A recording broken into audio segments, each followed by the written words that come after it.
It's Friday the 3rd of October, and this is This Week in Tabletop RPG, brought to you by World. Wizards of the Coast has announced a new digital-only Dungeons & Dragons supplement based on the Magic the Gathering, playing of Lorwyn Shadowmoor. Lorwyn First Light will include 2 backgrounds, 2 feats, 2 magic items, 8 monsters, and 2 new species. These will be released in November, although no individual price has been announced for the book. A new Unearthed Arcana is up, featuring a revised edition of the Psion class. This new playtest has an updated and expanded spell list for the Psion, and the psionic modes have been cut completely from the class.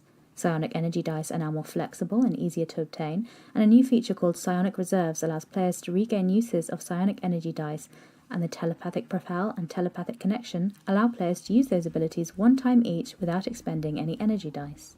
A planned cooperative Dungeons & Dragons video game under development by Starbreeze has been cancelled.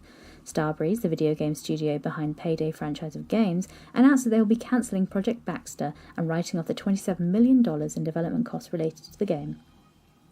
In other D&D video game news, Hasbro has announced a new video game studio in Montreal. The new studio, called Wizards of the Coast Studios Inc., will focus on developing new content for the Dungeons & Dragons franchise. The new studio will not replace Invoke Studios, which is Hasbro's other studio located in Montreal, but the new office of Wizards of the Coast Studios Inc. will be located next to Invoke Studios. The Mighty Nein animated series will debut on Prime Video next month on November 19th.